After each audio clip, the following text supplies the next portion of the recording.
Hello, hello, Scorpio Collective. Ako po ito, si James from James Tarot PH. Ito po ang inyong weekly reading para po sa inyong April 20 hanggang 26. So alamin po natin naghihintay sa inyo para sa mga petsa na yan. But first, mga mahal kong Scorpio, ihanda mo na yung isang tanong para sa ating isang tanong, isang sagot. Kung meron ka pang malakasang one question, hawakan mo muna yan at hintayin mo sa dulo, sasagutin natin yan. Okay? Let's begin. Holy Spirit, Spirit Guides, bigay po natin kay Scorpio ang mga mensaheng dapat nilang malaman. Inhale and exhale. Your cards for the week. Beautiful. Okay, Scorpio, siya nga pala, salamat po ha sa lahat ng mga hindi nag-i-skip ng ads, sa mga nagla-like, nagko-comment, sa lahat po ng mga new subscribers natin, hello po. Salamat po sa mga supporta nyo every time na meron po tayong libreng reading para sa inyo. So keep on liking, keep on commenting, and thank you po for not skipping the ads. So, in the background of your reading, the King of Pentacles. Alam mo, Scorpio, this week, pinapayuhan ka ng yung spirit guide na maging practical. No? May mga bagay na hindi mo dapat sinusugal ng basta-basta, parang ganyan. Example, yung perang ipon mo, kailangan isipin muna kung saan mo yan ilalagak, tama bang gastusin na agad. Halimbawa, meron kang balak gawin na negosyo, parang pinapayuhan ka this week to think things through. Pag-isipan daw mabuti. Nang sa ganun, hindi ka kikilos ng patalo, hindi ka maglalabas sa mga pera na hindi mo naman alam kung talagang malalagak doon, di ba? So now is the right time to be practical, to learn things first bago tayo maglaan ng effort, time, money, pagmamahal. Meron po sa inyo, pinapayuhan na bantayan ang inyong resources. Siyempre, naku, ngayon mahal pa rin ang mga bilihin, mahal ang pamasahe, maraming mga dapat pagkagastusan. So parang pinapayuhan ka ngayon, Scorpio, na hanapan mo ng paraan kung paano mo matitipid yung mga dapat pagkatipiran. Maaring halimbawa sa aspetong ito makatipid tayo. Dito mas lagakan natin ng pera itong bagay na ito. Kumbaga yung finances mo this week, kailangan nating tignang mabuti kung paano tayo makakadiskarte. Nang sa ganun yung mga pangailangan natin ay masupply natin. Okay? Good for you. Especially here in your core energy, meron kang King of Cups. Alam mo, pinapayuhan ka, Scorpio, na magpakahinahon ka. Alam ko marami kang problema, marami kang mga issue, marami kang mga dapat gawin, di ba? Pero sabi dito, kung medyo gigil ka, busit ka, o kaya mabilis kang magalit, nako, hindi makakatulong sa iyo yan. Kaya pinapayuhan ka dito to be emotionally matured, okay? Dapat hindi yung emosyon mo ang magdidikta ng mga gagawin mo. Dapat hindi ka basta-basta sasabog o mag-quit porque nagalit ka o nairita ka. Or hindi ka basta-basta mag-walk out or magiging bastos porque nasaktan ka, di ba? So kailangan dito, Scorpio, utak ang pairalin. Utak at praktikalidad ang kailangan mo this week, nang sa ganun yung mga gusto mo at yung mga pinapangalagaan mo ay manatiling okay. Okay? So, habang nag-uusap tayo, ipangako mo na cool ka lang, relax ka lang, at wala kang gagawin na ikakasama o ikakasira ng gagawin mo this week. King of Cups, the Three of Pentacles, especially with dealing with other people. Halimbawa, this week, ikaw ang punong abala sa mga aktibidad sa inyong barangay. O kaya meron kang mga taong dapat pakisamahan or pagpasahan ng proyekto or ng dokumento or mga kasamahan mo sa negosyo o kaya mga family members mo. Pinapayuhan ka dito na habaan ng pasensya, matutong umunawa, and also palawakin ang isip nang sa ganon hindi masira yung diskarte nyo sa ginagawa ninyo. Kita ko dito meron kayong inaasikaso at tulong-tulong kayo dito. Siguro, na-realize mo yung ibang kasama mo hindi mo pagkakatiwalaan o kaya tatamad-tamad. Yung ina-expect mo sa kanila hindi nila ginagawa. Pero wala kang magagawa minsan kung talagang iba't ibang klaseng tao kasi yan So you really need to use your head more than emotions. Kumbaga, wag dibdibin. wag personalin, no? And just do your best para makisama sa mga to para kung ano man yung ginagawa ninyo, maipanganak na at matapos na. Okay? So, Scorpio, ano ba yung mga hinahangad mong ma-receive this week? No? Comment down below, i-manifest na natin yan para ma-receive mo ngayong linggong ito. Okay? In the area of what you need to focus on, meron po kayong the Knight of Pentacles. Sabi dito, Scorpio, ay may mga plano ka na dapat mo daw i-double check. Okay? Meron kang mga hinanda. Example, naghanda ka na sa maleta mo ng mga damit, o kaya yung mga dokumento mo na folder mo na, o kaya yung mga aasikasuhin mo, akala mo garantisado na. Pero narinig ko dito na i-double check mo. Tignan mo mabuti kung lahat ba ng detalye, lahat ba ng kinakailangan ay nandyan, sealed na ba, safe na ba yun, plakado na ba. Kitang-kita ko dito na meron ka pang dapat tignan to make sure that everything is running smoothly kapag inaksyonan na. For many of you, pinapayuhan din na parang kulang ka sa aksyon. Nakatanaw ka lang sa mga balak mong gawin, pero wala ka pang ginagawa para simulan siya. Sabi dito, you need to evaluate your movement. Ano ba yung mga effort ni Scorpio para matupad yung gusto niya? Kasi parang kulang ka pa sa aksyon. Ramdam ko dito yung pagdadalawang isip mo or atras abante mode kahit kaya mo naman ang gawin or simulan. Knight of Pentacles, the Lover's card. You need to commit, Scorpio, on what you want. Your choices. Ramdam ko dito na may pinipili ka nga, meron kang gustong panindigan, meron kang gusto nang gawin, pero parang wala pang aksyon. Parang pinapatagal mo pa siya at marami kang excuses sa ginagawa mo. Sabi mo, next time na lang, ay sorry, may ginagawa pa ako, busy pa ako, ay wala pa akong pera, ay hindi pa ako nakapagbasa niyan, sorry, wag ko munang gawin. So, your excuses when it comes to your choices ang humaharang para umabante ito. Kaya panahon na Scorpio para ikaw ay talaga namang mag-commit, ilaan mo yung buong puso mo dito, and really take action. Kung talagang mahal mo yan at talagang pinipili mo yan, kailangan mo siyang panindigan. Okay? So, Scorpio, syempre yung birthday mo sa October pa, di ba? October or November. Pero ngayon pa lang tinatanong na kita kung ano ang birthday wish mo. Dahil pagdating ng birthday mo, babalikan mo to at may kita mong, wow, natupad yung wish ko. Comment down below, it will happen for you on your birthday. Okay? In the area of what you need, meron ka pong the Eight of Pentacles. Sabi dito, meron ka pang dapat aralin patungkol doon sa inaasikaso mo. Kung ito man ay negosyo, career path, or trabaho, no? Narinig ko dito na meron kang dapat aralin na magpapatibay o magpapatalas ng skills mo na kinakailangan dito. Halimbawa, sa negosyo mong sari-sari store, parang kailangan mo pang aralin kung ano ba yung papatok na maibebenta at ano yung hindi. Kasi baka mamaya 4 na tindahan pala yung kakompetensya mo, di ba? So you need to stand out. So aralin mo kung paano mas kikita ka ng malaki sa kalaban, parang ganyan. Kung ito man tinatrabaho mo na project or kaperahan, sabi aralin mo daw yung pasikot-sikot. Halimbawa, papasok ka ngayon sa trading or sa stock exchange, kukuha ka ng bibili ka ng stocks, halimbawa lang. So aralin mo daw mabuti. Hindi pwedeng papasok ka lang kasi narinig mo sa friend mo, okay yan. Hindi sapat yun. Kailangan aralin mo yung pasikot-sikot. You need to equip yourself with the right knowledge, with the right na mapanghahawakan na bagay para pag pumasok ka dito, alam mo yung ginagawa mo. Okay? Halimbawa din, sa trabaho, inassign ka ni boss sa isang bagay. So, kailangan aralin mo yun to make sure na yung outcome pabor sa'yo. Kasi nga, maraming expectations ang mga tao sa paligid. Kaya you need to make sure na nag-elevate din ang iyong knowledge. Huwag kang mataas ang ego, huwag mataas ang pride na alam ko na yan. Huwag mo na akong turuan, alam ko yan.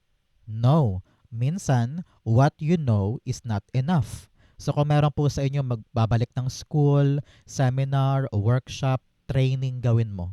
Nang sa ganun mapatibay mo ang iyong skill set. Eight of Pentacles, the Ace of Swords. Sabi dito, kayang-kaya mo tong ipanalo. Basta lumaban ka lang ng patas at alam mo talaga yung kinakailangan mo. Kailangan malinaw sa isip mo kung ano yung dapat mong gawin para matumbok at masiguradong maganda ang outcome ng tinatrabaho mo. Example, malinaw sa akin this week na kailangan ko umattend ng seminar. Additional permit, additional certificate, gaganda na yung trabaho ko. O kaya na-realize mo, hindi ko alam gawin to. Malinaw sa'yo na kailangan ko tong aralin sa YouTube. Nang sa ganun, lumawak ang pangunawa ko, lumawak ang pag-intindi sa tinatrabaho ko para mas maging effective siya. At doon ka tunay na mananalo sa pinaglalaban mong ito. No? Yung hard work, that's one thing. Pero yung pagpapatalas ng idea or knowledge sa kanya, that's another one. Yung dalawang combo na yun, talagang panalo ka dyan. No? Pinapayuhan ka rin dito, Scorpio, na magsipag. No? Nako, kailangan magsipag, hard work, dahil pare-pareho tayong hindi pagmamanahan ng kumpanya, di ba? So, talagang yan ang reality na kailangan malinaw sa'yo.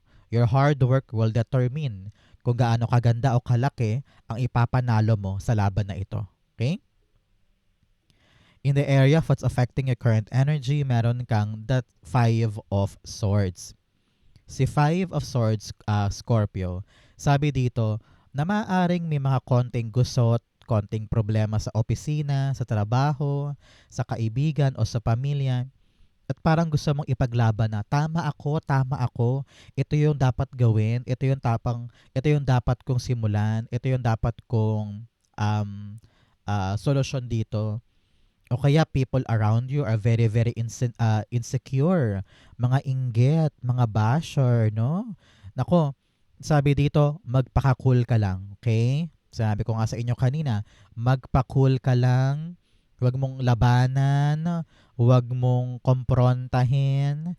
Sabi dito, I choose your battles. Hindi lahat ng laban ay talaga namang pinupuntahan. Hindi lahat ng mga kaaway ay kapatol-patol. Okay?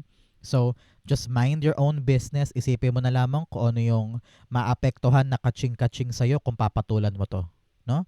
So, just keep your cool and work with the people na kailangan mong pagtrabahuhan. Makisama ka, magtiis ka, magtimpi ka. Kasi minsan wala tayong magagawa, di ba? Hindi naman tayo pwedeng makipag-away porque palaaway yung mga yon. We need to choose our battles. Five of Swords. The Five of Swords. 5-5. Kinonfirm niya ang kanyang sarili. Sabi ng tarot card, tikas ang ulo mo. And-explain ko na nga eh. Sabi niya. So, Five of Swords, clarifying our Five of Swords, sabi niya, talaga namang may mga away na iiwanan mo this week. Na isipin mo, kapatol-patol ba to or hindi? Hayaan mo na, let go mo na lang. Halimbawa, yung lamesa mo madumi kasi diyan umupo kanina yung katrabaho mo. I-big deal ko ba to? Wag na lang, sige. Ako nalilinisin ko na. No? Sa panahon to, Scorpio talaga na umiwas sa mga komplikasyon, umiwas sa mga gusot-gusot. Nang sa ganun, ito mga binabalak mong mabuo at mapagtagumpayan ay hindi maapektuhan. Clarify pa natin siya para mas malinaw. The Four of Pentacles. Yes, you need to be able to let go. Especially kung hindi naman talaga ganun ka-big deal yung isang bagay. Kumbaga, hindi lahat ng bagay pinapatulan, hindi lahat ng bagay ay binibigyan ng oras. Let go mo na, hayaan mo. At yakapin mo na lamang yung mga mahalaga. Okay? In the near future, meron po kayong the Knight of Swords. Ang tabayanan mo, 12 days, 12 weeks, or 12 months, merong bibilis na bagay sa buhay mo. Maaaring ito yon, yung mga inaasikaso mo with these people, or itong planong ito, or itong tinatrabaho mong ito. These three ay essential para mangyari to. Pakikipagtulungan, keeping your cool, commitment sa plano, and then action na talagang malinaw ang direksyon ay magdudulot sa iyo ng pagbilis ng andar ng resulta. Okay? Darating sa iyo ang good news na okay na, approve na, natanggap, no? At itong mabilis sa resolution ang magpapa-energize sa'yo para lalong sumugod, lalong ganahan, at talagang magkaroon ng stamina to continue fighting, no? Pero dito pinapayuhan ka, Scorpio, walang padalos-dalos, hindi porket mabilis ang andar nung development o mabilis yung andar nung bagay na ito ay padalos-dalos ka na. No, syempre kailangan pa rin cautious ka, kailangan pa rin maingat ka, nang sa ganun kung ano man tong pagbilis na ito ay kayang-kaya mong tignan yung mga detalye. Nang sa ganun, every hakbang tama. Halimbawa, biglang tumawag yung katrabaho mo sa agency. Sabi, uy, tanggap ka na, Scorpio. Pupunta na tayo ng Canada. Ikaw naman, nagmadali ka. Yung mga papeles na dapat ihanda, nakalimutan mo. Alam mo yon, yung sobrang pagmamadali mo dahil bumilis yung andar, nagkamali ka na agad. So, beware of that happening. Kailangan mabusisi ka pa rin, nag-iingat ka pa rin kahit na bumibilis na yung andar ng swerte para sa'yo. Okay? Knight of Swords, the Ten of Cups. 10 here, pareho pang Ten of Cups, telling you of completion, success, pagkatapos ng isang bagay na mahirap, kaya talaga namang you're on to the next level of your life, Scorpio. So, Ten of Cups clarifying our Knight of Swords, talaga namang merong bibilis na bagay, good news ito, makakaasa ka, na talaga namang labis na ikakasaya ng pamilya.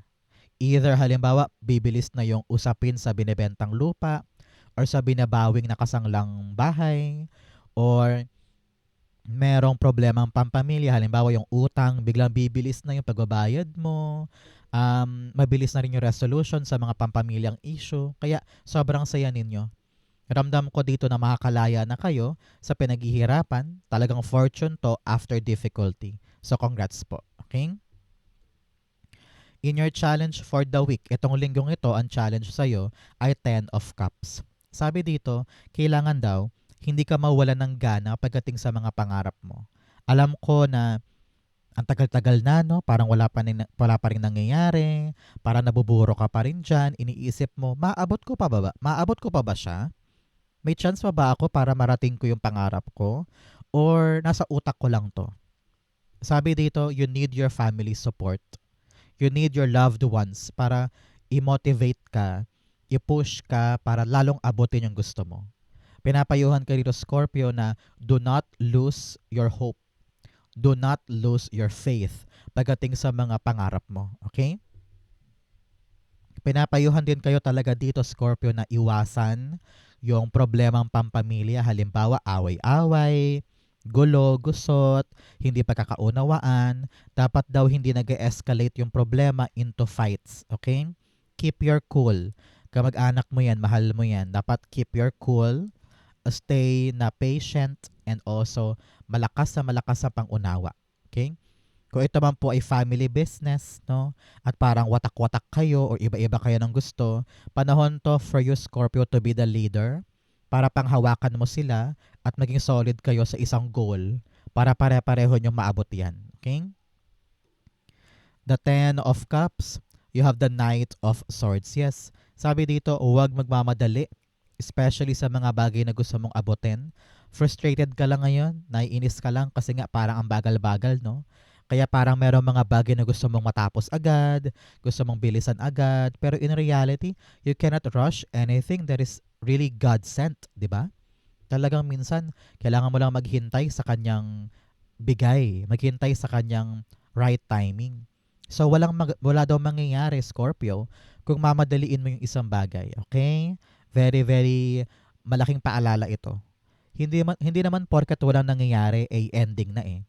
Hindi porkat walang development ay tapos na. No.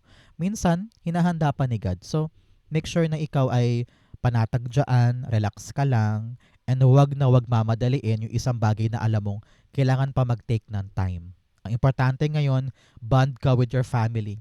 Spend time with your family, with your friends para hindi ka nabuburyong ng ganyan, hindi ka frustrated ng ganyan. Kung malayo po kayo sa inyong pamilya, internet, naku, malaking tulong yan para makipag-bond ka sa kanila. Sa iyong fortune, meron kang cleansing waters, purification activates vibrant life force. Alam mo, kapag naliligo ka sa banyo, sa dagat, sa ilog, sa ulan, gamitin mo yung chance para matanggal sa katawan mo yung negative energy. So ngayon, kapag maliligo ka, pakiramdaman mo na dinadala ng tubig pababa sa iyong katawan lahat ng problema, sakit, bigat, negativity. Malaking therapy yan para makagaan sa pakiramdam. Okay? In your fortune, meron kang the Tower card. Makakaasa ka, Scorpio, na magbabago na ang lahat. Kung nahihirapan ka sa kaching-kaching, nahihirapan ka sa negosyo mo, nahihirapan ka sa trabaho mo, it will change soon. The right people will arrive na magpapanatag sa'yo at masasabi mong, okay lang, ready na ako sa changes, and it is something na kaya kong panghawakan. Okay? Kung feeling mo ngayon habang buhay ka na sa hirap na yan, ako, magbabago na ito. Kailangan lang talaga na shake up para talagang makita mo kung ano yung para sa'yo sa hindi, para maayos mo na yung mga dapat ayusin, at talaga ma-figure out mo kung ano yung para sa akin talaga sa hindi. Especially here with the Four of Pentacles. Kailangan i-let go yung dapat i-let go, nang sa ganun ma-realize mo na, ay, ito pala yung para sa akin, ito yung mahalaga. So, wag mong katakutan yung changes because these changes are essential para talagang makarating ka na sa mga pupuntahan mo talaga. Example, ngayon sa magandang trabaho mo, hindi mo naman malalasap yung ganda ng trabahong yan kung hindi ka nagbago sa past job mo, di ba? Parang ganon din, hindi ka naman makakarating sa love of your life kung hindi ka nahiwalay sa ex mo. So, those changes are essential para makuha mo talaga yung para sa'yo. Parang ganon, no? So, don't be afraid with the changes. Kailangan yan. Tower card, the Six of Pentacles. Yes, magbabago na rin daw yung ugnayan. Kung dati ikaw lang yung bigay ng bigay, abot ng abot, halimbawa sa friendship, kapag kailangan ka niya, lagi kang nandoon. Ngayon, para nagbabago na, no? Ine-evaluate mo na kung yung bang binibigay ko, nakukuha ko, yun bang nilalaan ko, ay may effort din pabalik sa akin. Kasi kung wala, gusto mo nang baguhin yan, ayaw mo na parating ikaw ang nagbibigay. Paano naman ikaw, di ba? So, for many of you, mare-receive mo na yung karapat-dapat mong makuha. The power dynamic din sa mga relasyon na nagbabago. Kung dati parang ikaw yung submissive, ngayon parang ikaw na yung may authority. Kung dati parang oo ka lang ng oo, ngayon parang gusto mo nang baguhin. You want to have your own voice.